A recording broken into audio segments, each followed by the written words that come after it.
Good morning. पीछे का question NCERT का जो मैंने सॉल्व करवाया है लगभग 10 तक करवाया, 10 तक। आज इसमें इस अगले सीरीज में बुक को निकाल लो, 11 से बताएंगे और एनसीईआरटी सामने रखिए। और उसमें जो क्वेश्चन हमारा है, question number 11, motion in one dimension की बात कर रहे हैं। Motion in a straight line, यहाँ पे हमारा टॉपिक्स है, यहाँ पे चैप्टर हमारा motion in a straight line.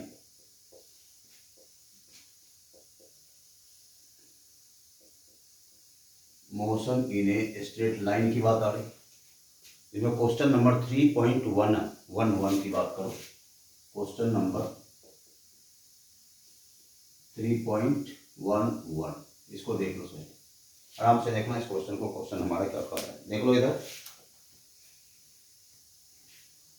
यह हमारा है कि read the statement below carefully. नीचे के स्टेटमेंट है जो कि उसको केयरफुली पढ़ना है। And state with reason and examples if it is true और फॉल्स। यह फॉल्स है या ट्रू है, यह रीजन दो और एग्जांपल के साथ ही बताना है कि ये ट्रू है या फॉल्स, सत्य है या गलत है। ये particle in one dimensional motion, particle यहाँ 1D का है, काइनेमेटिक्स में 1D का है, उसी के संदर्भ में बोल रहा है। पहला कार्ड है with zero speed at an instant may have non zero acceleration at that instant. कह रहा है कि zero speed at that instant may have non zero acceleration. ध्यान देना सबसे पहले यहाँ ये क्वेश्चन 1 है हमारा, वो ये ए नंबर इसका है। कह रहा है विथ जीरो स्पीड, स्पीड को क्या बोल रहा है, with zero speed at an instant may have non zero acceleration. Zero speed non zero acceleration, ध्यान देना यहाँ पे। ये कह रहा है zero speed non zero acceleration, non zero acceleration. क्या ये पॉसिबल है, ये समझना है ट्रू या फॉल्स। क्या जीरो स्पीड हो और नॉन जीरो एक्सलेशन है, मतलब एक्सलेशन जीरो नहीं होगा, क्या ये संभव है? जी हाँ, ये संभव है, लिखोगे ट्रू। ये ऑप्शन हमारा क्या है, ये हमारा ऑप्शन ट्रू है। बोलोगे कैसे सर ट्रू है? देखो, जब किसी बॉडी को हम वर्टिकली अपवर्ड फेंकते हैं तो बोलोगे सर वो तो वेलोसिटी होता है। ये चीज़ याद रखना पड़ेगा कि मैग्नीट्यूड ऑफ वेलोसिटी ही हमारा स्पीड होता है। क्लियर? जब किसी बॉडी को वर्टिकली अपवर्ड फेंकते हैं तो उसके वेलोसिटी का मैग्नीट्यूड हाईएस्ट पॉइंट पे जाके क्या हो जाता है, zero. When we throw a body vertically upward then at the highest point magnitude of velocity क्या होता है, दैट इज स्पीड क्या होता है, जीरो होता है। लेकिन क्या वहाँ एक्सलेशन जीरो होता है? जी नहीं। और हमें से vertically downward acceleration due to gravity काम करते रहता है, तो वहाँ हमारा नॉन जीरो एक्सलेशन होगा। वहाँ ये सही है हमारा, वहाँ पे जीरो एक्सलेशन नहीं होगा, ट्रू। क्योंकि रीजन इसका है कि if we throw a ball या पार्टिकल, कुछ भी body, ball vertically upward, vertically upward, यदि किसी बॉडी को हम वर्टिकली अपवर्ड फेंकते हैं तो then at the highest point speed क्या होता है, जीरो। स्पीड मतलब मैग्नीट्यूड ऑफ वेलोसिटी, याद रखना, इसमें कभी कंफ्यूज मत करना। कभी कभी होता है बहुत बच्चे को, सर वो तो वेलोसिटी होता है सर, कैसे स्पीड बोल रहे हैं। याद रखना कि वेलोसिटी का मैग्नीट्यूड ही स्पीड होता है। लिखेंगे then at the highest point, then at the highest point speed, यहाँ ब्रैकेट दे देते हैं सुविधा के लिए, वेलोसिटी ऑफ मैग्नीट्यूड या मैग्नीट्यूड ऑफ वेलोसिटी, यहाँ लिख दो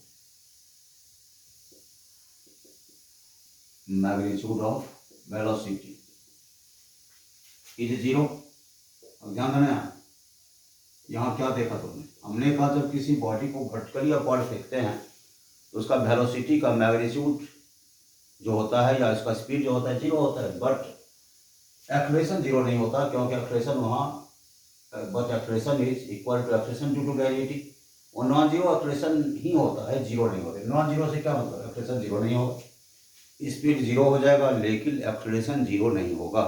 क्योंकि जब किसी बॉडी को ऊपर फेंकते हैं तो मोशन अंडर ग्रेविटी, वह गुरुत्व के अधीन गति हुई, वह हर हमेशा ऊपर पे, बॉडी ऊपर पे रखा हुआ भी है ना, तो उसमें एक्सलेशन जीरो नहीं है, क्योंकि वो नीचे की हर हमेशा नीचे की तरफ उसका जी काम करते रहता है।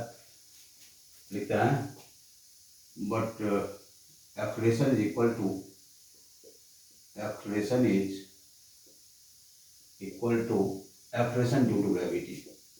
एक्सलेशन ड्यू टू ग्रेविटी, ये जो एक्सलेशन होता है ना, एक्सलेशन ड्यू टू की gravity, that is non zero acceleration. वहाँ पे जी हर हमेशा काम करता है, जी हर हमेशा यहाँ पे नीचे की तरफ काम करता है, तो एक्सलेशन वहाँ होता है, इसीलिए वो नॉन जीरो एक्सलेशन होगा। एक्सलेशन वहाँ पे जीरो नहीं होगा। नॉन जीरो मतलब वहाँ एक्सलेशन जीरो नहीं होगा, स्पीड जीरो होने के बावजूद भी। तो यहाँ लिखेंगे ये सही होना, ये ट्रू है। समझ में आ गया होगा। जीरो स्पीड हो और नॉन जीरो एक्सलेशन हो, क्या ये सही है किसी बॉडी का? तो यहाँ लिखोगे ये सत्य है। ये क्या है हमारा? ये सत्य है, क्योंकि मैंने फिर बोला, एक बार फिर बोल रहे हैं कि जब किसी बॉडी को वर्टिकल या फॉरवर्ड फेंकते हैं तो हाईएस्ट पॉइंट पर उसका स्पीड या मैग्नीट्यूड और वेलोसिटी जीरो हो जाता है, लेकिन वहाँ पे एक्सलेशन कभी जीरो नहीं होता, क्योंकि एक्सलेशन जी काम करता है, ग्रेविटी का अधीन काम करता है, इसलिए जी कभी जीरो नहीं होता है। जी रहता है तो जी यदि रहता है तो एक्सलेशन वहाँ जीरो नहीं होगा। इसीलिए यहाँ जो दिया हुआ है नॉन जीरो एक्सलेशन, ये सही है हमारा। नॉन जीरो मतलब एक्सलेशन जीरो नहीं। क्लियर? चलो, यही हमारा पहला। देख लो इसको आराम से।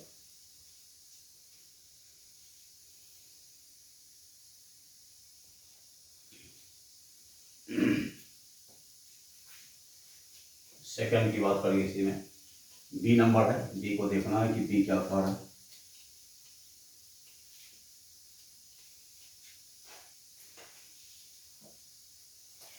देखो यहाँ बी हमारा है, बी कह रहा है कि with zero speed may have non zero velocity.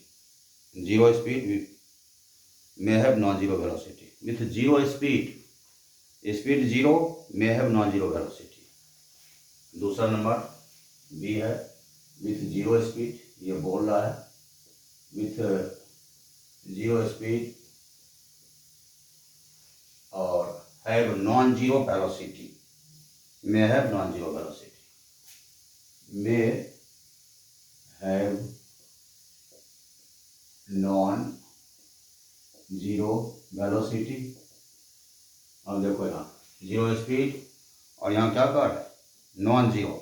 Speed zero होगा, नॉन जीरो वेलोसिटी यहाँ पे हो सकता है। ध्यान देना, ये फॉल्स हो जाएगा। क्यों फॉल्स होगा? जीरो स्पीड है तो नॉन जीरो वेलोसिटी कैसे होगा? क्योंकि वेलोसिटी क्या है? Velocity is defined as the speed in a different direction. समझना, यहाँ पे दिया हुआ है कि जीरो स्पीड है, उसका नॉन जीरो वेलोसिटी हो सकता है, मतलब वेलोसिटी जीरो नहीं होगा। यदि स्पीड कहा गया है कि यदि स्पीड जीरो है तो क्या नॉन जीरो वेलोसिटी हो सकता है? स्पीड जीरो है तो वेलोसिटी जीरो होगा कि नहीं?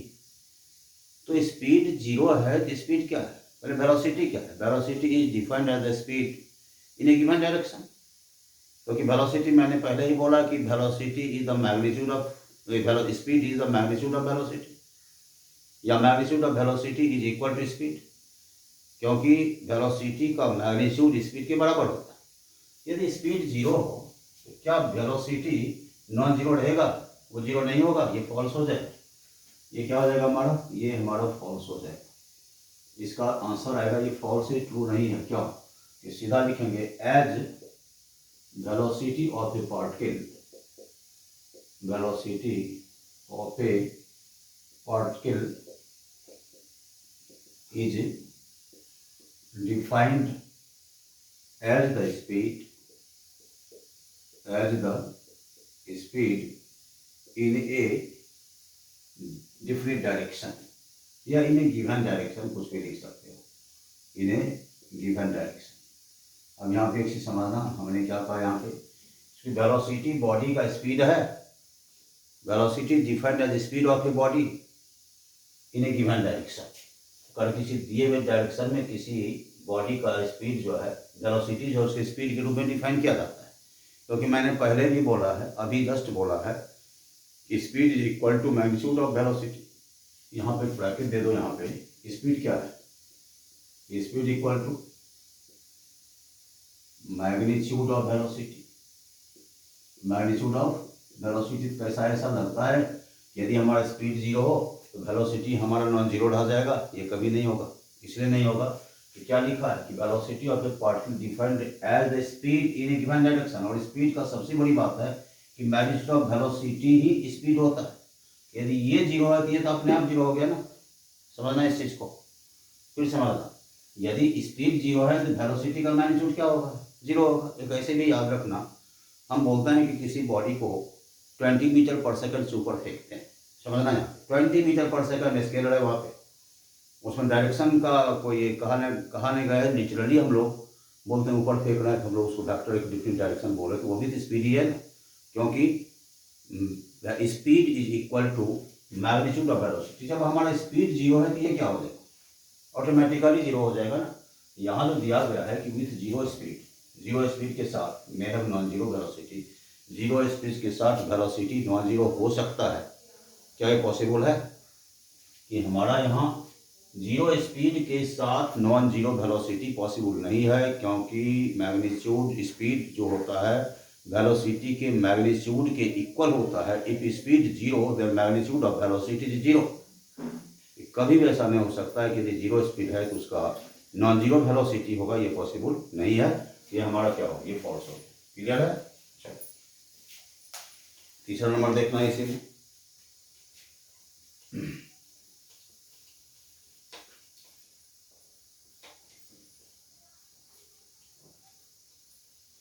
तीसरा क्वेश्चन को पढ़ो, क्वेश्चन नंबर 3।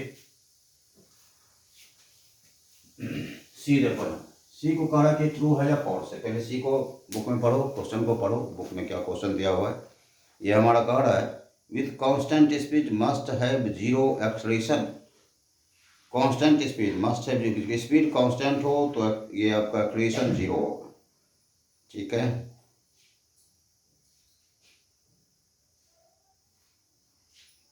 देखो कांस्टेंट वेलोसिटी और कांस्टेंट स्पीड और जीरो एक्सेलरेशन।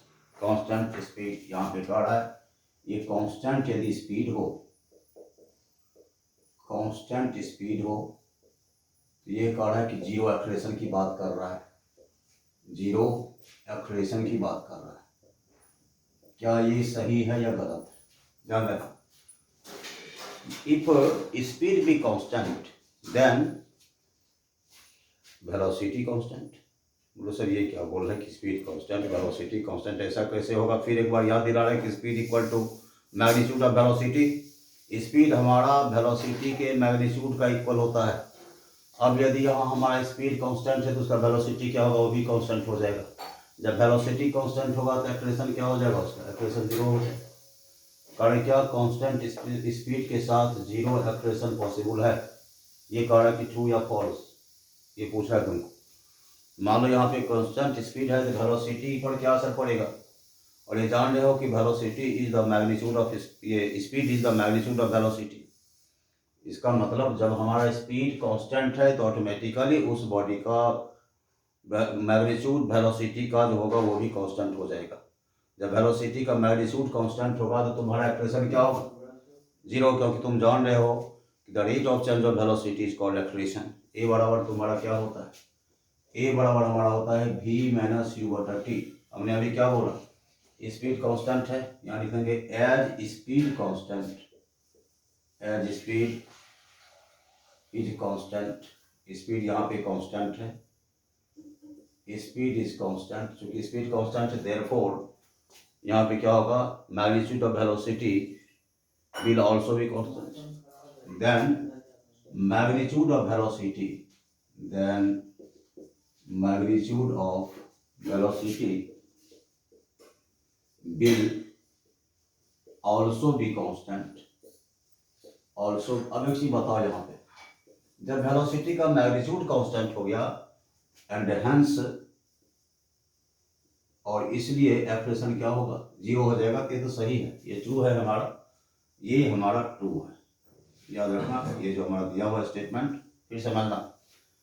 कह कि यदि स्पीड कांस्टेंट है तो क्या एक्सेलरेशन जीरो होगा, ये पूछ रहा है। स्पीड कांस्टेंट से क्या मतलब है कि मैग्नीट्यूड ऑफ वेलोसिटी भी कांस्टेंट, क्योंकि हम बार बार बोल रहे हैं, अभी पहला में भी दूसरा में भी ये बात किया मैंने, speed is equal to magnitude of velocity. Speed जो होता है वेलोसिटी के मैग्नीट्यूड के बराबर होता है। सीधा सा हमारा मतलब ये कहने का ये मतलब है कि वेलोसिटी का जो मैग्नीट्यूड होगा ये क्या देगा, हमको स्पीड देगा ना। यदि ये हमारा कांस्टेंट है तो ये कांस्टेंट अपने आप हो गया ना। स्पीड यदि कांस्टेंट है तो हमारा वेलोसिटी कांस्टेंट हो गया, और जब वेलोसिटी कांस्टेंट हो गया तो एक्सेलरेशन क्या हो गया, जीरो हो गया ना।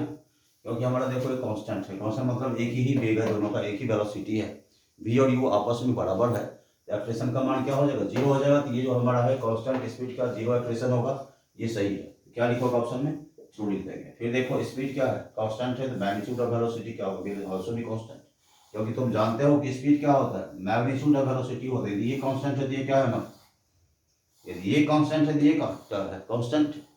जब वेलोसिटी कांस्टेंट हो गया, मैग्नीट्यूड ऑफ वेलोसिटी, तो एक्सलेशन क्या होगा, जीरो होगा ना। यही इसका हो जाएगा ट्रू। क्लियर। अब चलो आ जाओ तुम डी ऑप्शन पे आ जाओ, इसी में जी नंबर देख लो। देखो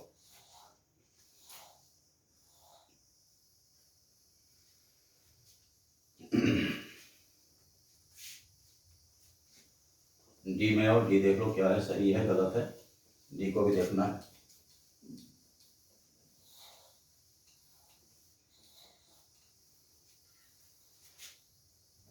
डी देखो,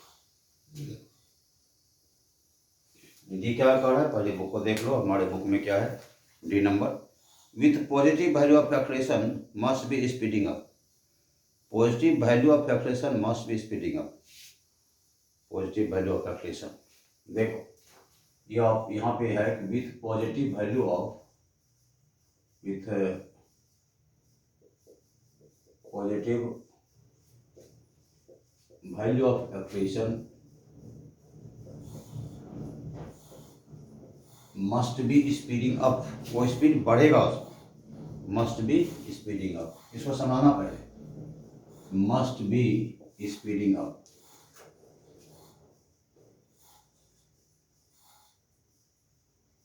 देखो यहाँ कह रहा है कि एक्सलेशन का यदि पॉजिटिव वैल्यू है तो बॉडी का स्पीड बढ़ता है। अब यहाँ पे देखना, इसका दो केस आ जाएगा हमारा। देखो अब ये सही है गलत है क्या है, सब में तो देखा हमने, ये देखना पड़ेगा कि यदि हमारा पॉजिटिव वैल्यू एक्सलेशन का है तो स्पीड बढ़ता है किसी बॉडी, स्पीडिंग अप। अब यहाँ देखो पहला केस हमारा हो, यदि किसी बॉडी को हम वर्टिकली अपवर्ड फेंकते हैं, पॉजिटिव एक्सलेशन से फेंकते हैं, शुरू में फेंका तो उसका एक्सलेशन क्या है, पॉजिटिव है, लेकिन ध्यान देना वहाँ पे जी नीचे काम कर रहा है, समझना इस चीज़ को। यदि किसी बॉडी को वर्टिकली अपवर्ड फेंकते हैं उस पॉजिटिव एक्सलेशन, पॉजिटिव एक्सलेशन से क्या मतलब है, फेंकने का वेग, इनिशियल वेलोसिटी जो हमारा फाइनल या इनिशियल, दो बात हम यहाँ पे करते, समझना इस चीज़ को। हमने कहा कि यहाँ पे कह रहा है कि with positive acceleration must be speeding up, positive acceleration होता है बॉडी को निश्चित रूप से स्पीड बढ़ता है। तो दो केस यहाँ पर, मान लो कि हम अपवर्ड को, ऊपर को हम फेंकते हैं तो हम बोलते हैं इसको पॉजिटिव एक्सलेशन मान लें, ऊपर की तरफ, तो जी नीचे काम कर रहा है क्या, जी नीचे काम कर रहा है, क्या वहाँ बॉडी का स्पीड बढ़ेगा, नहीं बढ़ेगा ना, क्योंकि जानते हो जब किसी बॉडी को हम ऊपर की तरफ फेंकते हैं तो हाईएस्ट पॉइंट पे जाके उसका वेलोसिटी या स्पीड, मैग्नीट्यूड ऑफ वेलोसिटी जाके क्या होता है, जीरो हो जाता है, तो मतलब घटता है ना, वहाँ पे घटता है, तो घटता है तो यह स्पीडिंग अप सही है क्या, acceleration must be speeding up. Positive value, यदि एक्सलेशन हमारा पॉजिटिव हो, पॉजिटिव वैल्यू, तो क्या बॉडी का स्पीड बढ़ेगा, नहीं बढ़ेगा। इस केस में हमारा एक केस में फॉल्स हो गया, एक केस में क्या हो गया हमारा फॉल्स, क्यों, if we throw a body vertically upward with positive acceleration, यदि पॉजिटिव एक्सलेशन के साथ किसी बॉडी को ऊपर की तरफ फेंकते हैं तो वहाँ पे बॉडी का स्पीड बढ़ेगा नहीं, क्योंकि वहाँ एक्सलेशन ड्यू टू ग्रेविटी है, वहाँ पे वो नीचे की तरफ काम कर रहा है तो उसके स्पीड को बढ़ने ही नहीं देगा। इसलिए हम इस केस में कब लिखते हैं, if we throw a ball vertically upward, यदि हम किसी बॉडी को ऊपर की तरफ फेंकते हैं, ऊपर की तरफ फेंकते हैं तो जी किधर होगा, नीचे की तरफ होगा, नीचे की तरफ होगा। और ये तुम बार बार बोलते हो कि हम किसी बॉडी को ऊपर फेंकते हैं तो हाईएस्ट पॉइंट पर उसका स्पीड क्या हो जाता है, जाके जीरो हो जाता है, तो मैग्नीट्यूड ऑफ वेलोसिटी क्या होता है, जीरो हो जाता है। जीरो होने का क्या मतलब है कि जैसे जैसे ऊपर जा रहा है उसके नीचे डी अंडर ग्रेविटी फोर्स एक काम कर रहा है जो कि स्पीड होने नहीं देगा, बढ़ने नहीं देगा, इस ढंग से उसका क्या होगा, यदि इस केस में हमारा क्या हो जाएगा, फॉल्स हो जाएगा। क्वेश्चन को बढ़िया से पढ़ो, देखो एक बार।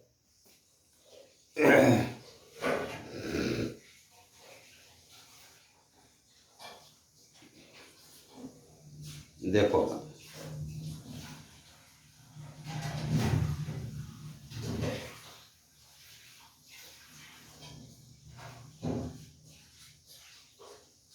चलो, इस केस में क्या करेगा, क्या करा, यही केस हमारा positive value of calculation body को क्या स्पीडिंग होगा। दो केस यहाँ पे, पहला केस है एक केस में हमारा फॉल्स हो जाएगा।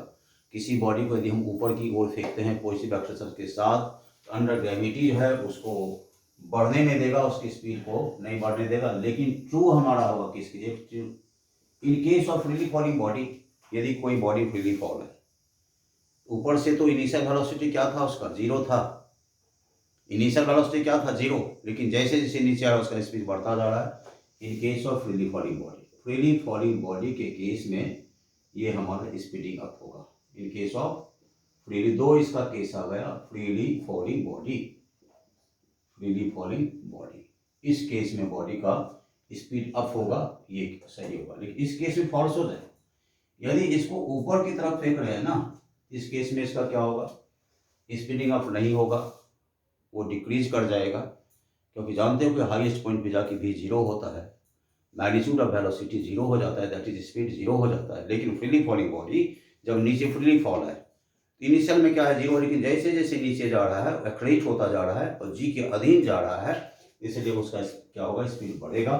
तो ट्रू इसमें होगा in case of freely falling body. Clear हुआ, एक बार फिर सीखो।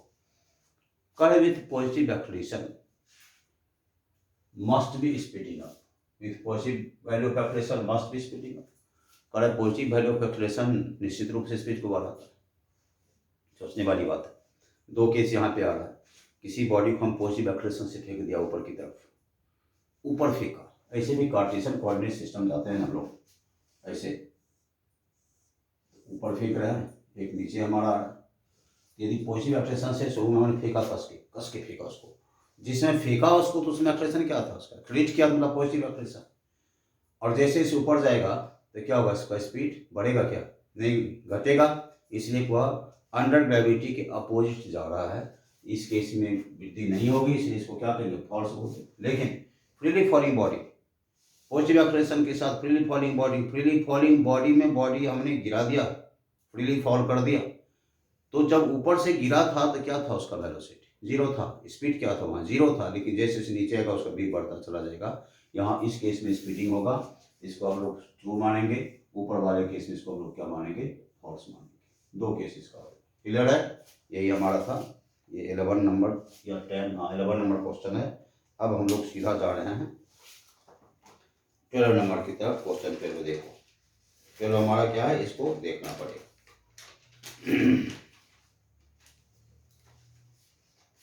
देख लो क्वेश्चन।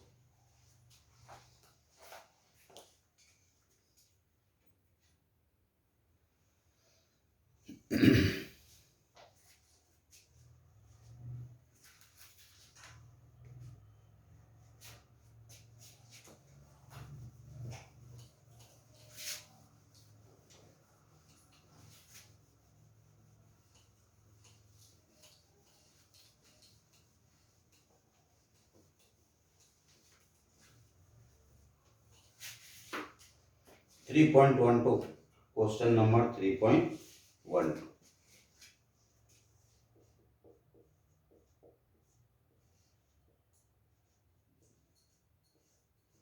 देखो यहाँ क्या कह रहा है, क्वेश्चन पढ़ो, बुक निकालो, देखो क्वेश्चन में। A ball is dropped from a height of 90 metre on a floor. एक बॉल को 90 मीटर की ऊंचाई से फ्लोर पे गिराया जाता है। At each collision with the floor the ball loses 1/10 of its speed. जैसे नीचे टकराता है ना, प्रत्येक कॉलिजन के बाद जब उस पर नीचे गिरा तो फिर ऊपर आएगा ना, बॉल को नीचे गिरा ऊपर आएगा, तो उसमें क्या होता है, उसका वेलोसिटी में 1/10 की कमी आ जाती है। तो plot the speed time graph of its motion between t बराबर 0 to 12 सेकेंड। ध्यान देना यार, कह रहा है यहाँ पे एक बॉडी बॉल है हमारा, यहाँ से ये नीचे गिराया जाता है, इसको कितना हाइट से गिराया जाता है समझना इसको, पहले समझो इसको हम बनाएंगे कैसे। 90 मीटर की हाइट से नीचे गिराया, जैसे ही नीचे आएगा तो क्या करेगा, कोलाइड करेगा, कोलाइड करके ऊपर उठेगा, ऊपर उठेगा उसकी वेलोसिटी में 1/10 की कमी आ जाती है। देखो लिखा हुआ है कि the ball loses 1/10 of its speed at each collision. Floor के साथ प्रत्येक कॉलिजन, फ्लोर के साथ जब कॉलिजन होता है, प्रत्येक कॉलिजन उसका स्पीड कितना घट जाता है, 1/10 घट जाता है। तो बचा कितना, 9/10 बच गया ना। अरे v माइनस वी बटा 10 कर दो तो 9/v 10v बच गया। तो कह रहा है कि 0 से 12 सेकंड के बीच, कहाँ से कहाँ तक, t बराबर 0 to 12 सेकंड समय यहाँ से यहाँ तक दिया गया, यहाँ तक के लिए तुम स्पीड टाइम ग्राफ ड्रॉ करो। समझना इस चीज़ को। तो हम बार बार देखेंगे गिराया नीचे, समझना। हमने किसी बॉल को 90 मीटर ऊंचाई से गिराया, तो गिरा तो ऊपर उठेगा, ऊपर उठेगा तो जो उसका वेलोसिटी, गिरने के बाद जो वेलोसिटी हुआ, उस वेलोसिटी का 1/10 भाग लॉस कर दिया। ये देखना पड़ेगा, पहले वेलोसिटी निकालना पड़ेगा, वेलोसिटी निकालना पड़ेगा पहले। कहाँ से कहाँ तक जाना है, 0 से 12। एक बार गिरा फिर ऊपर आया, फिर गिरा फिर ऊपर आया, फिर गिरा फिर ऊपर आ गया, ऐसा ऐसा रिपीट होते होते होते 0 सेकंड से लेके कहाँ तक जाएगा, हम 12 सेकंड तक पहुँचेंगे टाइम पे। पहले देखो, ऊपर से गिरा तो पहले टाइम भी लेंगे कि नीचे गिरने में कितना समय लगा, फिर ऊपर आने में समय लगा, फिर नीचे गिरने में समय, ऊपर आने में समय, नीचे गिरने में समय, ऊपर आने में समय, नीचे गिरने में समय। इस ढंग से रिपीट करते करते समय को कहाँ तक पहुँचा देना, 12 सेकंड तक। तब हम लोग देखेंगे कि हमारा स्पीड टाइम ग्राफ कितना। स्पीड से मतलब यहाँ तुम वेलोसिटी निकाल लो, ऊपर गया फिर वेलोसिटी निकालो, फिर वेलोसिटी, फिर वेलोसिटी। इस ढंग से हम निकाल के इसको बना लो। एक बार फिर सीखो इसको, फिर समझो ये कहा क्या रहा है। एक बॉडी को, एक बॉल को 90 मीटर ऊपर ऊंचाई से हमने गिराया, और ये देखा यहाँ की कि प्रत्येक कॉलिजन के साथ और फ्लोर पे जब वो टकराता है तो प्रत्येक टक्कर के बाद उसकी वेलोसिटी में 1/10 लॉस कर जाता है, कमी हो जाती है। तो कह रहा है कि 0 से 12 सेकंड के बीच जो बॉल टकराएगा फिर ऊपर उठ जाएगा, फिर गिर के टकराएगा फिर ऊपर उठ जाएगा, फिर गिर के टकराएगा फिर ऊपर उठ जाएगा, बार बार रिपीट होगा। तो हम कहाँ तक जाएंगे, 0 से कहाँ तक, 12 सेकंड तक। पहला में टाइम निकालेंगे, दूसरा में टाइम निकालेंगे, तीसरा में टाइम निकालेंगे। इस ढंग से हम निकालते निकालते हमारा स्पीड टाइम ग्राफ बन जाएगा। लेकिन पहले हम लोग एक वैल्यू निकालें। समझ में आया, एक बार फिर जानो। हमने कहा एक बॉडी को 90 मीटर ऊंचाई से गिरा दे, टकराएगा, टकराने के बाद ऊपर उठेगा। लेकिन यहाँ कह रहा है कि जब गिरेगा तो टकराने के बाद प्रत्येक टक्कर में उसका वेलोसिटी 1/10 भाग लॉस हो जाता है, कम हो जाता है। तो कम हो जाता है तो वेलोसिटी रिबाउंड करेगा, उसी को वेलोसिटी को रिबाउंड करेंगे। यदि वेलोसिटी v है, घट के 1/10 हो गया तो v माइनस v बाई 10 करो तो 9v बाई 10 हो गया, घट जाएगा वो। तो पहले वेलोसिटी निकालेंगे और तब देखेंगे उसका वेलोसिटी का 9/10 भाग कितना होता है। तो उस वेलोसिटी से ऊपर आएगा, फिर नीचे गिरेगा, फिर ऊपर आएगा, फिर नीचे गिरेगा, फिर ऊपर आएगा। इस ढंग से 0 से कहाँ तक जाएंगे हम लोग, 12 सेकंड तक जाएंगे। इस ढंग से जो हमारा सिचुएशन आएगा, एक बार स्पीड निकाल लेंगे, फिर कितना टाइम में वो स्पीड हुआ, फिर अगला स्पीड निकालेंगे कितना टाइम में हुआ, फिर अगला स्पीड कितना टाइम में हुआ। इसी ढंग से आगे बढ़ाते बढ़ाते रिपीट करते करते हम लोग कहाँ तक जाएंगे, 12 सेकंड तक। ये मेरा मेन सिचुएशन है। अब चीज अच्छी बताओ तो, कि बॉडी को नीचे गिराया, तो बॉडी नीचे गिराया तो सबसे पहले हमारा एक इक्वेशन लगेगा, ऊपर से h दिया हुआ है, u ऊपर से 0 होता है पता है, v² माइनस u² 2gh होता है। यहाँ पे पहला केस हमारा, सबसे पहला केस यहाँ पे देख लीजिए, अप्लाई v² माइनस u²। यहाँ लिखते हैं अप्लाई, यहाँ देख लीजिए अप्लाई v² माइनस u² बराबर क्या, 2gh। ये पता है अब लोगों को। तो यहाँ पे u तो 0 हमारा है ना, u क्या है हमारा, 0 है। ये क्या लिखोगे, 2 इंटू 10 इंटू हाइट कितनी थी, 90। यहाँ पे g का 10 मीटर पर सेकंड स्क्वायर दे दो, 9.8 भी ले सकते हैं, कोई दिक्कत नहीं। यहाँ पे हम लोग करेंगे v² कितना होगा, ये हो गया हमारा 1800 हो गया, और यहाँ पे हम v निकाल लेते हैं। v बराबर हमारा अंडर रूट 1800 हो गया। इसको हम सॉल्व करते हैं तो 42.43 मीटर पर सेकंड आता है। क्या आ गया, 42.43 मीटर पर सेकंड इसका स्पीड आता है। ये कौन सा स्पीड है, जब ऊपर से नीचे गिराया ना at the time of collision, collision के टाइम का बुक में देख लो, ये हमारा बॉल इज ड्रॉप्ड, ये होगा final velocity at first collision. ये क्या हुआ हमारा final velocity at first collision. यहाँ क्या है v equal to final velocity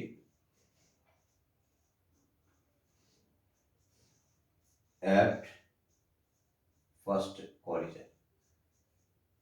इसको हमने क्या माना फर्स्ट कॉलिजन का फाइनल वेलोसिटी। ऊपर से गिराया यू से, तो जब नीचे गिरा रहा है तो यू क्या हो रहा है हमारा वर्टिकली डाउनवर्ड मोशन होता है, इसमें यू क्या होता है 0 होता है। समझ रहे इस चीज को ना। चलो इसको एक काम कर दो, इस पार्ट को हम लोग v1 मान लेते हैं, क्योंकि अलग अलग होगा ना, पहला वेलोसिटी है तो इसको क्या मान लेते हैं कि v1 मान लेते हैं। तो इसको दैट इज v1 हमारा कितना हो गया 42.43 मीटर पर सेकेंड। अब ये चीज बताओ, समझ में आया। एक बॉल को नीचे गिराया, जब गिरा तो उसका किस वेलोसिटी, माने टकराने के ठीक पहले का वेलोसिटी हमने देखा, फाइनल वेलोसिटी फर्स्ट कॉलिजन का फाइनल वेलोसिटी क्या है तो हमारा ये। अब कितना समय लगा नीचे जाने, तो दो तरीके से निकाल सकते हैं, या तो t बराबर 2h/g कर देते हैं, या हम इसको v बराबर u प्लस at से बना देते हैं, जैसे इच्छा हमारी। v बराबर gt कर देते हैं, या हम इसको क्या करते हैं, या इसको हम t बराबर 2h/g से, याद है यहाँ बगल में लिख रहे हैं देखो वर्टिकल डाउनवर्ड के लिए v square minus u square क्या 2h, तो v स्क्वायर माइनस 0 बराबर 2h। ये तो हमारा इसका फॉर्मूला पहला वाला, और एक होता है h बराबर ut plus half gt square. Sign convention लोगे दो टाइप से लेते हैं हम लोग साइन कन्वेंशन, या तो नीचे वाले को प्लस मानो या माइनस, वो अपने पे है, वो डिपेंड करता है कि साइन कन्वेंशन में तुम इसको प्लस में ले लो माइनस में, वो तो ये हमारा 0 होगा। h बराबर क्या हो गया हाफ gt स्क्वायर, यहाँ पे t निकालोगे तो ये 2h/g हो जाएगा, ठीक है। तो 2h/g हो जाएगा, तो यहाँ पे हमारा 2 गुना 90/10 लिया है, ये हमारा 18 हो गया, ये हमारा 4.24 हो जाएगा, 4.24 यहाँ पे हमारा ये हो जाएगा। यहाँ पे देख लीजिए कि यहाँ पे कितना लगेगा हमारा, यहाँ पे नाव टी वाला, इसको मिटाओ, now time taken by ball to reach the ground, कितना समय में नीचे आया। Time taken by ball, time taken by ball to reach the ground, ground पर पहुंचने में, रीच द ग्राउंड। तो टी बराबर क्या होगा यहाँ पे √2h/g, यहाँ लिख दो 2 गुना 90/10, ये होगा √18, और ये हमारा हो जाएगा 4.24 सेकंड हो गया। ये पहला टी हमारा निकला है 4.24 सेकंड, ठीक है। अब यहाँ पे देखो समझना इस चीज को, एक बार देखो बॉल को नीचे गिराया तो देखेंगे कि कह रहा है कि जब वो कोलाइड करके ऊपर उठेगा तो उसकी वेलोसिटी क्या होगी, कि उसकी वेलोसिटी 1/10 भाग लॉस करता है। हमारा आया कितना वेलोसिटी 42.43 मीटर पर सेकंड। टाइम तो देखना पड़ेगा कहाँ तक टाइम लेके जाना है, 0 से 12 सेकंड तक जाना है। अभी हमारा इतना आया है, धीरे धीरे आगे बढ़ेगा। पहला जो कॉलिजन हुआ है फाइनल वेलोसिटी फर्स्ट कॉलिजन, ये हमने फर्स्ट कॉलिजन में फाइनल वेलोसिटी नीचे गिरा ना, तो पहले कॉलिजन का पहला वेलोसिटी हमारा ये हुआ फाइनल वेलोसिटी। कितना समय लगा, ये हमारा टाइम लगा, ठीक है। इसको आगे बढ़े थोड़ा सा।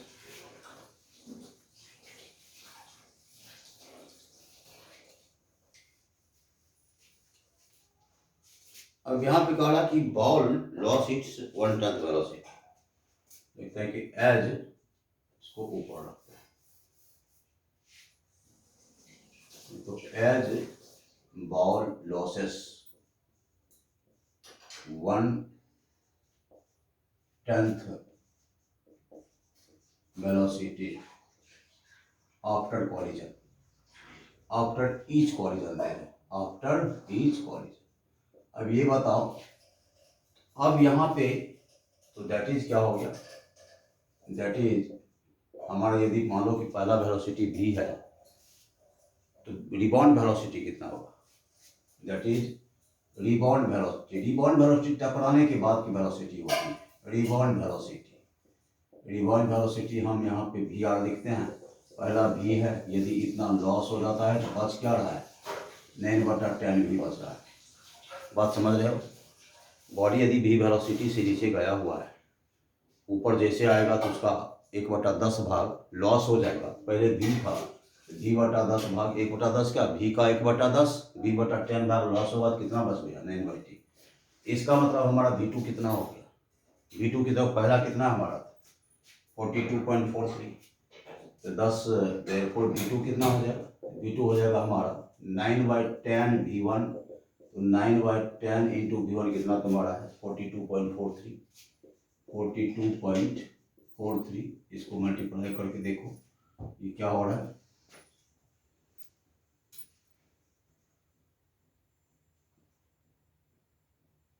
अब देख रहे हैं आप 38.17, ये लगभग आपका 38.19 मीटर पर सेकंड हो गया। ये किसका वैल्यू है, ये v2 का वैल्यू हो। पहला क्या था, पहला गिरा कितना पे, या वेलोसिटी उसका हुआ था 42.43 और यहाँ टाइम कितना लगा उसको 4.24 सेकंड। अब यहाँ पे देखो v2 हमारा क्या कि जैसे गिरेगा ऊपर आएगा तो उसका 1/10 भाग लॉस करेगा। इसको वेलोसिटी ऑफ रिबाउंड लिखा, रिबाउंड टकराने के बाद ऊपर आने के बाद वेलोसिटी v - v/10 9v/10 आ गया। अब कह रहा v2 कितना हो जाएगा, ऊपर जाएगा v2 किस स्पीड से आएगा, वो हमारा इतना उसका लॉस करके आ जाएगा। क्लियर है, अच्छा। अब फिर नीचे गिरेगा, याद रखना कि वेलोसिटी जो जाने में लगता है वही नीचे आने में लगता है। यहाँ एक चीज देखना पड़ेगा कि यहाँ टाइम कितना लगा फिर ऊपर नीचे आने में, तो उसको इतना लगा, नीचे आने में इतना समय लगा था, तो फिर इसका ऊपर जाने में कितना समय हमको लग रहा है, इस टाइम की हम लोग बात कर लें। फिर यहाँ पे हम लोग टाइम निकालें, टाइम कैसे निकालो, टाइम फिर वही 2s/g कर दो इतना, या थोड़ा सा ये भारी पड़ जाएगा, v बराबर u प्लस ct। या देखो नीचे से ऊपर जा रहा है, एक चीज याद होगा कि t बराबर u/g बताया, जानते हो तुम लोग, t = u/g। तो कैसे, मान लो यहाँ हमारा, इसको हम साइड में लिख रहे हैं, यहाँ हमारा देखो v बराबर क्या होता है u - gt, और ऊपर फेंक रहे हो तो हाईएस्ट पॉइंट पे जाके क्या होगा 0 होगा u - gt। यहाँ पे t लिखोगे तो क्या होगा u/g हो जाएगा, क्या t बराबर u/g होगा।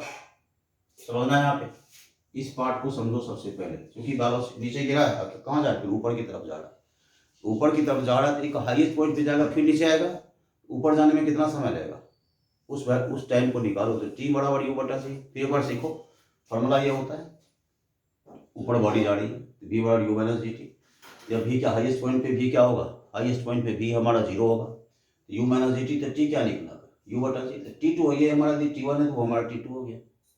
समझना इस चीज को, यहाँ पे इस रेस्पेक्ट में समय कितना लगा, time taken to reach maximum height, लिखते हैं कि टाइम टेकन, इस केस में time taken to reach maximum height, ये पता है मैक्सिमम हाइट, ये हम t लिख देते हैं, यहाँ t2 लिख दो, इसको t1 कर दो बेहतर होगा। तो t2 क्या होगा u/g, गया किस हिसाब से 38.19/10, ये हमारा 3.81, क्लियर है, इतना सेकंड हमारा हो। तो हमारा t2 कितना हो गया, t2 हमारा हो गया 3.81 सेकंड। अब एक चीज बताओ, नीचे कितना पाया था 4.24 सेकंड, ऊपर कितना गया, ऊपर जाने में कितना समय लगा 3.81, कहाँ से कहाँ जाना है 0 से 12 सेकंड, टोटल टाइम लिखो, टोटल टाइम वहां तक जाने में, नीचे आया फिर ऊपर गया, वहां तक जाने में कितना समय लगा, ये हो गया हमारा t1 प्लस t2 4.24 प्लस 3.81, इसको करो 8.25 सेकंड हो गया, 8.25 सेकंड, क्लियर हुआ। अब एक काम के फिर करो, तो हमारा फिर से ऊपर गया इस स्पीड से, और अब फिर नीचे आएगा, नीचे आने में फिर वेलोसिटी की बात करेंगे हम लोग, फिर नीचे आने वेलोसिटी की बात करेंगे, तो वहां पे वेलोसिटी कैसे निकालो, फिर समझो यहाँ पे हमारा देख रहे हैं नीचे ऊपर से गिराया तो उसका वेलोसिटी इतना हो गया, और उसको हम final velocity at first collision की टाइम फाइनल वेलोसिटी निकाला तो 42.43 हुआ। फिर देखिए समय कितना लगा, तो 2s बचा, जी से निकाल दिया तो हमारा ये हो। अब नीचे आया तो फिर से ऊपर आया, लेकिन एक कह रहा है कहानी यहाँ पे कि ऊपर जाता है तो उसका वेलोसिटी 1/10 घट जाता है, 1/10 लॉस करता है। तो हमने वेलोसिटी पॉइंट क्या की, v माइनस v/10 9/10v। तो इस केस में हमारा v2 क्या होगा, कि पहले का जो पहला निकला था उसका कितना घट जाएगा 9/10v। ये निकाल दिया हमारा, ऊपर जाने का, नीचे गिरा और टकरा के जो ऊपर गया उसका वेलोसिटी कितना हो। अब कितना इस वेलोसिटी से ऊपर जा रहा है तो कितना ऊपर पहुंचेगा, जस्ट मैंने अभी बताया था v बराबर u माइनस gt, तो tu/g होता है। u कितना है 38.19/10, तो 3.81 हो गया। यहाँ t2 कितना हो गया 3.81 सेकेंड। अब टोटल टाइम, नीचे गिरा था फिर ऊपर आया, फिर नीचे, फिर ऊपर, नीचे गया ऊपर आया, टोटल टाइम कितना, नीचे आने में इतना सेकंड, ऊपर जाने में इतना सेकंड, कितना 8.05 सेकंड हमारा यहाँ पे वेलोसिटी होगी, सॉरी टाइम होगी, टोटल टाइम। अब ऊपर गया है, अब नीचे भी आएगा। तो एक जानते हो कि टाइम ऑफ एसेंट बराबर टाइम ऑफ डिसेंट होता है, जितना ऊपर जाने में लगता है उतना नीचे आने में लगता है। ऊपर गया नीचे आया, ऊपर जाने में इतना लगा था तो नीचे आने में कितना लगेगा, उन्हें बोला था ना कि time taken to reach maximum height, तो जितना ऊपर जाने में लगा उतना ही नीचे आने में लगेगा, तो हमारा t3 भी उतना ही हो जाएगा ना। तो वहाँ पर हम लोग ये देखेंगे नाउ, अब लिखते हैं कि t3 ऊपर जाते एज टाइम ऑफ एसेंट, यहाँ पे लिखो एज टाइम ऑफ एसेंट बराबर क्या होता है, ये टाइम ऑफ डिसेंट होता है। टाइम ऑफ ऊपर जाने में लगा समय बराबर नीचे आने में लगा समय, दैट इज t3 कितना हो जाएगा, t3 हमारा इतना ही रह जाएगा, समझना, t3 रह जाएगा 3.81 सेकेंड। अब देख रहा है आप 4.24 3.81 3.81 टोटल टाइम। आप देखना यहाँ पे टोटल टाइम, फिर total time again, total time फिर करो, लिखेंगे ये यहाँ पे इतना आया था 8.05, यहाँ पे लिखो 8.05 प्लस 3.81, यहाँ 6 करो 8 करो 11। अब देखो यहाँ हमारा 11.86 सेकंड होने जा रहा है, लगभग 12 सेकंड के आसपास पहुँच रहा है, 86 सेकंड। अब हमारा देखना कि 11.86 हमारा था क्या कंडीशन था 0 से कहाँ 12 सेकंड था, तो हम 12 पे पहुंच गए हैं। लेकिन यहाँ पे तुमको स्पीड देखना पड़ेगा, तब तो ग्राफ बनाएंगे हम। पहला में स्पीड कितना था 42.43, दूसरे में स्पीड कितना आया हमारा 38.19। तो हमने देखा कि समय कितना लगा इतना, टोटल टाइम कितना होता है, लेकिन जो समय लगा वही समय नीचे आने में लगेगा, क्योंकि time of ascent time of descent बराबर होता है। यहाँ पे देखो हमने दोनों को जोड़ दिया था, हमारा 11.86 होगा। अब तुमको ये देखना पड़ेगा यहाँ हम लोग वेलोसिटी कैसे निकालेंगे, देखना है। यहाँ पे भी वर्ड ऊपर से फिर नीचे गिर रहा है, ऊपर से कहाँ आ रहा है नीचे आ रहा है। यहाँ पे आप क्या करेंगे, यहाँ पे आप लोग देखो वेलोसिटी यहाँ पे हम लोग कैसे निकालेंगे। तो एक चीज जानते हो कि वो जिस स्पीड से जाता है उसी स्पीड से नीचे आता है। एक ही पता है कि जितना वेलोसिटी से ऊपर जाएगा ना उसी वेलोसिटी से नीचे आएगा। तो वेलोसिटी से नीचे आएगा तो रिबाउंड करेगा ना, इस टाइम में रिबाउंड करेगा। फिर v3 क्या निकालोगे, फिर v3 निकालोगे 9/10 इंटू कितना, यहाँ पे 38.19। फिर चलो यहाँ पे ये क्या हो रहा है,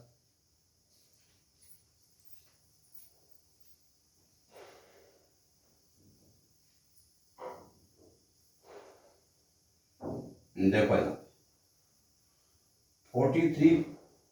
34.3 मीटर पर सेकंड आ रहा है, यहाँ 34.3 मीटर पर सेकंड। अब समझना यहाँ, बोलो सर ये क्या कर दिए कि नहीं समझे, इसको फिर समझो, इसको फाइनली समझो। अब हमारा ग्राफ बनेगा, क्योंकि 12 सेकंड के आसपास हम लोग पहुँचने वाले हैं। हमने कहा एक 90 मीटर ऊंचाई से किसी बॉल को नीचे गिराया जाता है। गिरने के बाद क्या होता है कि वो रिबाउंड जब करेगा तो उसका वेलोसिटी 10% लॉस कर जाता है। तो कह रहा कि 0 से 12 सेकंड के लिए इसका स्पीड टाइम ग्राफ बनाओ। बॉडी को कहाँ से गिराया, 90 मीटर के हाइट से गिराया। पर ये देखेंगे यहाँ से गिराया, देखो जैसे बॉडी गिरेगी टकराएगी ऊपर आएगी, फिर नीचे जाएगी, फिर टकराएगी, फिर ऊपर आएगी, फिर गिरेगी, फिर टकराएगी, फिर ऊपर आएगी। एक चीज और याद रखना है, बहुत कंसेप्चुअल पार्ट। जिस वेलोसिटी से ऊपर उसी वेलोसिटी से नीचे, जितना टाइम लगता है उतना टाइम नीचे आने में लगता है, समझना। जिस वेलोसिटी से ऊपर हम फेंकते हैं उसी वेलोसिटी से बॉडी नीचे आती है। बोलो सर ये कंसेप्ट समझ में नहीं आ रहा है। देखो ध्यान से, हम वेलोसिटी को मान लो हम अपवर्ड फेंक रहे हैं किसी बॉडी को, अपवर्ड फेंक रहे, देखना है किसी बॉडी को हमने अपवर्ड फेंका, यहाँ पे ये टावर पर ऊपर फेंका, तो हाईएस्ट पॉइंट पे भी क्या हो जाता है, 0। इसी वेलोसिटी से नीचे गिरेगा ना। अरे मान लो तुमने यू से फेंका इसको ऊपर, भी 0। किसी स्पीड से फेंका तुमने, यहाँ पे क्या होगा, जिस स्पीड से ऊपर फेंका तो जो यहाँ पे स्पीड हुआ उसी स्पीड से तो नीचे गिरेगा। और जिससे ऊपर गया, ऊपर जाने का वेग नीचे आने का वेग दोनों क्या हो जाएगा, बराबर हो जाएगा। वही याद रखना। यहाँ हमने कहा कि एच हमारा 90 है, पहले भी निकाले यहाँ से 2gh, बी स्क्वायर माइनस सी स्क्वायर 2gh फार्मूला, तो निकाले कितना आया 42.43। ये हमारा v1 मान लिया इसको कि final velocity at the first collision, पहले कॉलिजन का फाइनल वेलोसिटी कितना होगा हमारा, ये होगा। अब जाके टकराएगा किस वेलोसिटी से, इस वेलोसिटी से टकराया, अब ऊपर आएगा, इस वेलोसिटी से टकराया ऊपर आएगा, तो ऊपर आएगा तो 9/10 ही बढ़ जाएगा, क्योंकि कह रहा कि 1/10 जो है लॉस कर जाता है। ऊपर आएगा तो 9/10 इंटू दिस होगा, क्योंकि 1/10 हमारा लॉस करता है। लेकिन यहाँ पर ये देखना पड़ेगा, क्योंकि हमको एक मानक है, यहाँ पे स्टैंडर्ड है कि हमको 0 से 12 तक जाना है, पर ये देखना पड़ेगा कि नीचे आने में कितना समय लग रहा है। तो समय निकालो 2h/g से, t1 पहला समय फर्स्ट का, तो निकाला तो 4.24 सेकंड लग गया पहला समय। देखो ना कि time taken by ball to reach the ground, पहला बार कॉलिजन होगा जितना समय में, वो हमारा कितना हुआ ये। अब देख, अब यहाँ पे ये कह रहा है as ball loses 1/10 velocity after each collision, प्रत्येक कॉलिजन पे बॉल अपना स्पीड कितना लॉस करता है, 1/10। तो वेलोसिटी ऑफ रिबाउंड के, रिबाउंड वेलोसिटी, रिबाउंड से मतलब टकरा के ऊपर आने का वेलोसिटी, टकरा के कितना लॉस हो रहा है, पहले भी था, भी मान लिए, भी से फेंका या गिराया, तो यहाँ v माइनस v/10, 1/10 घट रहा है, तो 9v/10 हो गया रिबाउंड वेलोसिटी। अब ये देखो कि v2 कितना हो जाएगा, टकरा के ऊपर आएगी, तो टकरा के ऊपर आएगा तो उसका 9/10 क्या हो जाएगा, उसका 9/10 रह जाएगा, क्योंकि वो हमारा 1/10 लॉस हो रहा है। तो 9/10 v1, 9/10 v1 हमारा ये था, यहाँ पे रखा, इतना हमारा स्पीड हो गया। क्लियर। अब देख रहे हैं कि नीचे टाइम हमारा 4.24 सेकंड, ऊपर आने में कितना लगेगा, फिर ऊपर आने में जो समय लगेगा हमारा, वो क्या करेंगे, जैसे पहला समय, दूसरा समय, तो यहाँ पहले ये निकाल देंगे कि नीचे से ऊपर आ रहा है, time taken to reach maximum height, अधिकतम ऊंचाई तक जाने में लगा समय क्या होता है, u/g। यहाँ से बताया था ना भी, u/g कर दो, u कितना है, ये रहेगा, कोई सर v2 है, v2 देखो यार, जो गिरा उसी वेलोसिटी से ऊपर आ रहा है ना, जो गिरा उसका 1/10 लॉस कर दिया, उस गिर के लॉस होने के बाद उस वेलोसिटी ऊपर जा रहा है, तो उसका इनिशियल कितना हो गया, फिर समझना। v2 क्या है, रिबाउंड करने के बाद ऊपर आ रहा है ना, तो v2 है हमारा कि 1/10 लॉस होने के बाद ऊपर वेलोसिटी आ गया, मतलब उसी वेलोसिटी से ऊपर आ रहा है, मतलब u हो गया, u/g, ये/g, यहाँ पे हमारा इतना, ये सेकंड हमारा हो गया t2, इतना सेकंड। तो एक टाइम लगा था 4.24 सेकंड, दूसरा लगा 3.12 सेकंड, टोटल 81 सेकंड, टोटल कितना लगा, टोटल लगा हमारा 4.24 प्लस 3.81, 8.05 सेकंड लगा, टोटल टाइम लगा अब ऊपर जाने में। फिर अब ध्यान देना, अब टाइम ऑफ एसेंट, जितना जाने में समय उतना आने में समय, तो जाने में समय कितना लगा था, इतना, यही समय फिर नीचे आने में लगेगा, यही समय फिर नीचे आने में लगेगा ना, time of ascent, time of descent. तो पहला टाइम कितना था 4.24, दूसरा ऊपर जाने में कितना लगा 3.81 सेकंड, फिर तीसरा कितना लगेगा 3.81 सेकंड। क्यों, क्योंकि जितना समय जाने में लगा उतना समय आने में लगेगा, यहाँ पे जोड़ दो, टोटल कितना हो गया 11.86। जाना कहाँ तक था, 12 सेकंड तक, हम पहुँच रहे हैं 12 सेकंड के पास। अब जैसे ही नीचे गया, फिर से क्या होगा, फिर से 1/10 घटेगा उसका, तो जिस वेलोसिटी से गया उसी वेलोसिटी से आता भी, अभी कंसेप्ट मैंने बताया। तो ये हमारा फिर 9/10 से कर दो, कितना आ गया 34.3 सेकंड। अब इसी को हम लोग ले करके हम एक ग्राफ बना लेंगे, और तब देखेंगे हमारा स्पीड टाइम ग्राफ कितना। फिर से एक बार और 90 मीटर का है से गिराया, तो हमारा अर्थ पे पहुंचा, किस वेलोसिटी से पहुंचा पहले निकाल लिया हमने, हमारा वेलोसिटी होगा फर्स्ट कॉलिजन के टाइम। पर फिर समय निकाल लेंगे, क्यों निकालेंगे, तो हमको स्पीड टाइम ग्राफ निकालना है। समय निकाल लिया तो 2h/g होता है, 4.24 सेकंड आ गया। क्लियर। अब ये यहाँ पे है कि जब टकराता है तो टकराने के बाद उसका वेलोसिटी 1 टन लॉस हो जाता है। यदि मान लो कि पहले v है तो v माइनस v/10 लॉस हो गया उसका, 9v/10 हो गया। तो रिबाउंड वेलोसिटी उसका 9v/10 हुआ तो v2 कितना हो जाएगा, क्योंकि 42.43 मीटर पर सेकंड से टकराया है, ऊपर आ रहा है तो 9/10 भी मैंने घट रहा है, वो तो घट रहा है तो हमारा v2 कितना होगा, कितना हो जाएगा 9/10 v1। क्लियर?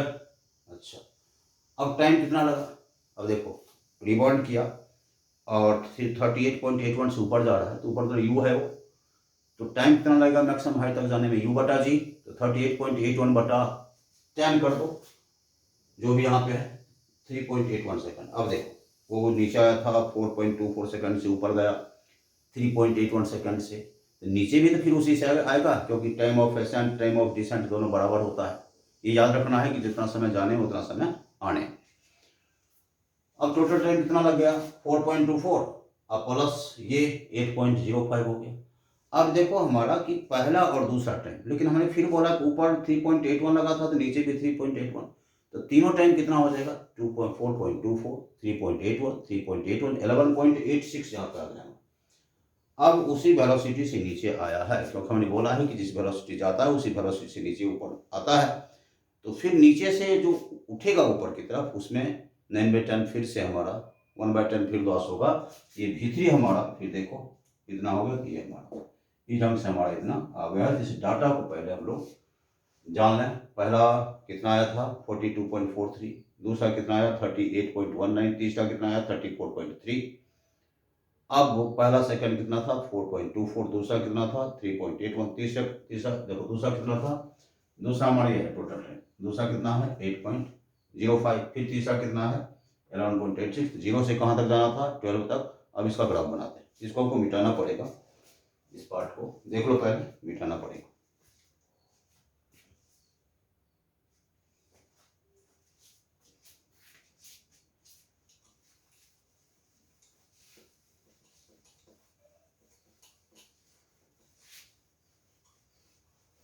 देखो पहले यहाँ पे हमको ये देखना पड़ेगा कि हमारा स्पीड टाइम ग्राफ यहाँ पे जो हमारा है वो हमारा एक लिखना पड़ेगा, यहाँ पे देख लीजिए पहले।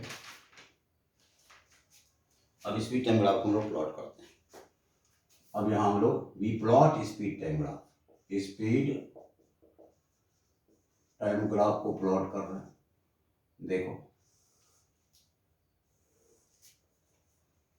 ये हमारा टी है और ये हमारा स्पीड है, ठीक है, ये टी हमारा, तो टी कहाँ से हमारा 4.24, फिर हमारा 8.05, फिर 11.86, पहला टी हमारा कितना आया यहाँ पे देखते जब,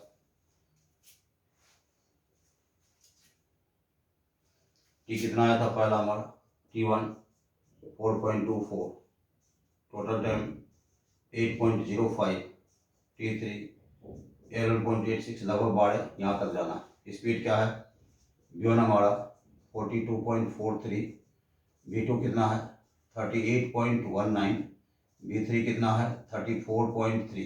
अब देखना यहाँ तुम 2 चार्ट 100 ले लो, यहाँ पे क्या लेते हैं, यहाँ पे ले लो 2,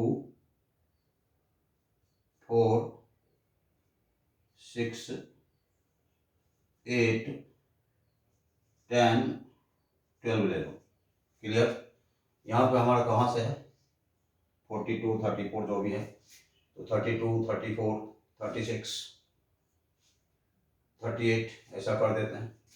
यहाँ पे ले लो 32, वो मापक ले लेना वहाँ पे, ये हो गया 34, यहाँ पे 36, यहाँ पे 38, यहाँ पे 40, यहाँ पे 42, यहाँ पे 44। क्लियर? ये हमारा ओरिजिन। अब बॉडी गिरा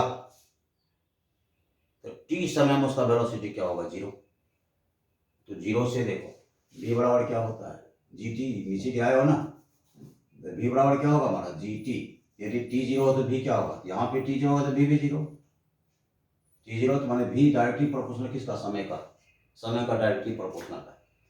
तुमको जाना कहाँ है, T1 तुम्हारा क्या है 4.24 सेकंड, यहाँ पे कहीं आएगा इस जगह पे 4.24, और 4.24 में तुम्हारा वेलोसिटी कितना है 42.43, समझना 4.24 सेकंड में कितना वेलोसिटी 42.43। चलो 42.43 यहाँ पे कहीं होगा, इसके सामने जाओ, 4 के सामने तुम यहाँ पे आ जाओ, इस जगह पे, इसके सामने देख लो ये वाला पार्ट, ये जो हमारा है यहाँ हमारा ये आ रहा है इस जगह पे, ठीक है।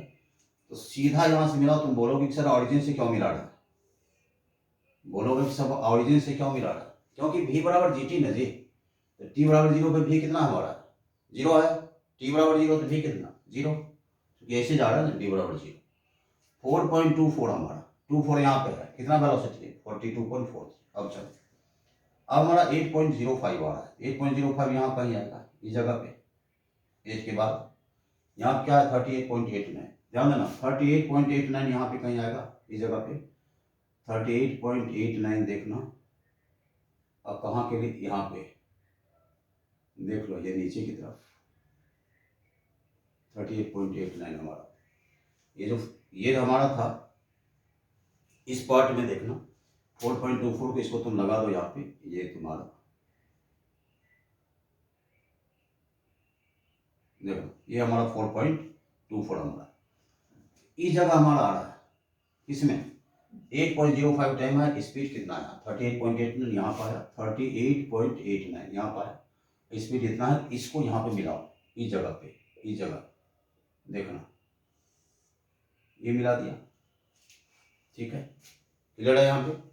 चलो अब फिर कहा T3 11.86, 11.86 मतलब यहाँ पर 11 यहाँ पर 86 यहाँ पे चला जाएगा, 11.86 स्पीड कितना है 34.3, ये 34.3 यहाँ कहीं जाएगा इस जगह देख लो, यहाँ इसके आगे जाओ 34.3 पे, 34.3 देखो तुम कहाँ लेके जाओगे 34.3 पे, पहले देखो ये 8.5 आया ना, तो 34.3 देखो, इसके बाद हमारा यहाँ पे कहीं इस जगह पे 8 यहाँ देखना 8.05 में कितना है, T2 हमारा था 8.05, T3 कितना है 11.86 यहाँ पे है, और इसका स्पीड कितना है तुम्हारा 11.83 में बुक में देखो यहाँ पे बनाया हुआ था हमारा 11.83, यहाँ पे स्पीड हमारा कितना है 34, इसकी ठीक सामने रखो, यहाँ पे इस जगह पर रखिए हमारा 34 ये आ रहा है, 34.3 के सामने हमारा ये आ रहा है इस जगह पे, यहाँ देखना ये आ रहा है, यहाँ देखिए हमारा ये आ गया, देख रहे हो। अब यहाँ से फिर इधर जाएगा, इस ढंग से ग्राफ हमारा बनता चला जाएगा, यही हमारा इसका ग्राफ है। फिर सीखो इसको बात, बहुत सारे बढ़िया से समझ में नहीं आया, फिर एक और सीखो। पहला समय कितना था, स्पीड टाइम ग्राफ कर रहा है, पहला समय कितना था 4.24, पहला टाइम लिया 4.24 यहाँ पे, 4 के बाद स्पीड कितना था 42.43, इसके सामने जाओ ये देखो 42.43 जगह कहीं होगा। अब यहाँ ऑरिजिन से मिला देंगे, बोलो यहाँ से क्यों मिलाया, इसलिए कि v बराबर क्या होता है gt, ऊपर से गिरा रहे हो ना, u कितना 0, v बराबर क्या gt, तो t बराबर 0 तो v 0 ना, v प्रोपोर्शनल किसका t का, तो t 0 क्या v 0, तो v 0 यहाँ शुरू कर दिया, ठीक है, t के प्रोपोर्शनल होता चला जाए, क्लियर। इसको हम यहाँ से मिला दिया, और ये देखो अब कह रहा है कि T2 कितना है 8.05, 8.05 यहाँ पता है 8.05 है, और स्पीड कितना था इसका 8.05 में देखो, यहाँ से हमारा स्पीड 38.9, 38.9 हमारा है, यहाँ पे कितना होगा, क्योंकि ये नीचे गिर रहा है ना, ये 38.9 इसके आसपास है, यहाँ चला है। फिर अंतिम टाइम क्या है 11.86, 11.86 इसका स्पीड कितना है देख लो, इस जगह पे स्पीड कितना हो रहा है, इस जगह पे यहाँ देखो 34.3, फिर आगे बढ़ेगा आगे बढ़ेगा, ये होते होते फिर हमारा रिवॉल्व कर देगा पूरा। एक बार सीखो T1 कितना है 4.24, T1 हमारा 4.24, तो T1 दिया 4.24 यहाँ पे, तो यहाँ पर स्पीड कितना है उसका 42.43, 42.43 पे यहाँ पर आ जाओ, ये 44.2 क्यों होगा, बोले यहाँ से क्यों, क्या हम पहले बोलते हैं कि v बराबर u प्लस gt, t बराबर 0 हो तो v कितना होगा 0 होगा, और t के प्रोपोर्शनल है तो होता चला जाएगा सीधा स्ट्रेट लाइन, क्योंकि t के प्रोपोर्शनल हमारा। अब यहाँ पे कह रहा है कि 8.05 के लिए कितना है 38.05 यहाँ, ठीक है, और स्पीड कितना है 38.89, देखो यहाँ पे क्या है 38. यहाँ से सीधे नीचे गिरेगा, फिर ऊपर आएगा, फिर नीचे, देखो नीचे गिरा फिर ऊपर। यहाँ से देखो, यहाँ से नीचे गिरा था, बॉडी को नीचे गिराया था 90 से, फिर ऊपर आया, लॉस कर गया 110 दोबारा, 110 लॉस किया, क्या हुआ 38.19 हो गया। नीचे का यहीं तक आया, गया पहले कितना था तुम्हारा, पहले लॉस का पहला वेलोसिटी कितना था 42.43 था, कितना तक वहीं तक आया, गिर के फिर वहां तक आ गया। क्योंकि देखो ये 1D है, 1D पे ही रहेगा ना, तो नीचे का फिर वहीं तक है, फिर नीचे का फिर वो लॉस कर गया, फिर लॉस कर गया, कितना आ गया 34.43, नीचे गिरा फिर ऊपर आया, देख लो ये फिर ऊपर आया, यहाँ पे ये नीचे ऊपर नीचे ऊपर नीचे ऊपर, फिर चलो टी कितना है, टी हमारा 4.24, स्पीड कितना ये, क्लियर। फिर देखो V2 इतना, T2 कितना है, T2 8.05, क्योंकि समय उतना लगा है ऊपर जाने में नीचे आने में ना, तो हमारा कितना होगा, पहला लिखा था 4.24, दोनों को अब 3.81 आया हुआ था, जोड़ दिया कितना आ गया हमारा, तो फिर नीचे आया, तो नीचे कहाँ 8.05, तो हमारा ये ग्राफ इसको इससे मिला रहे, क्योंकि सर ऊपर नीचे मिलाते ना, ये ग्राफ है, ये बाबू ग्राफ है, ध्यान रखना कि जब हम स्पीड टाइम ग्राफ बन रहे तो ऊपर जा रहे हैं नीचे आ रहा है, ऊपर जा रहा है नीचे, तो ऐसा ग्राफ तो नहीं बना सकते, ऊपर गया नीचे आया, ऊपर गया नीचे आया, ऊपर गया नीचे, ऐसा तो बना नहीं सकते ना, ये कैसे बनाओ, हमको इसको मिला देना है कि ये हमारा घट करके हमारा यहाँ चला है। अब देख रहे हैं 11.886 सेकंड में कितना, 11.86 में कितना हमारा, देख रहे हो ये हमारा, तो देखो 34 क्लियर है। बोलोगे सर 8.05 में आप यहाँ पे रखते हैं, रख दो कोई दिक्कत नहीं, क्लियर हो रहा है, देखो ना 38 पॉइंट यहीं पे रख देते, ये तो वही दिख रहा है, देखो ये पूरी हाइट ये है, फिर एक हाइट ये है, फिर एक हाइट ये है, समझना इस चीज को, क्योंकि ड्रा तो करना पड़ेगा ना। बोलोगे कि सर ग्राफ ये ऐसे ऐसे क्यों हो रहा है, देखो तुम एक काम करो, पहला हाइट यहाँ तक था, ये पूरा घट गया, घट के फिर यहाँ तक आया, ये देखो फिर घट गया, फिर देखो यहाँ तक आया, फिर घटेगा, फिर यहाँ, फिर घटेगा, फिर यहाँ, फिर घटेगा यहाँ, अंत में जाके नीचे में धरातल पे आ जाएगा। फिर समझो पहला क्या था 42.43, कितने सेकंड में 4.24 में, दूसरा कितना 8.05 में, कितना है 38.9, 8.05 में कितना 38 पॉइंट, यहाँ पे ये देख लो ऊपर था, फिर यहाँ आ गया, फिर यहाँ आ गया, फिर यहाँ आ गया, तो लेकिन इसको क्या प्लॉट करेंगे ना, प्लॉट करेंगे तो इसको मिलाएंगे, फिर प्लॉट करेंगे मिलाएंगे, फिर प्लॉट करेंगे मिलाएंगे, फिर प्लॉट करेंगे मिलाएंगे, प्लॉट करना मतलब मिलाना, लाइन को मिलाना, और ये this will be the graph, speed time graph. Clear हो गया, इसमें ज़्यादा समय लगा, 2 ही क्वेश्चन, उधर 4 था हमारा, इतना ही बता पाए। नेक्स्ट फिर हम इसमें डाल रहे हैं, इसको आराम से पढ़ो, देख लो, ठीक है, ऑल द बेस्ट।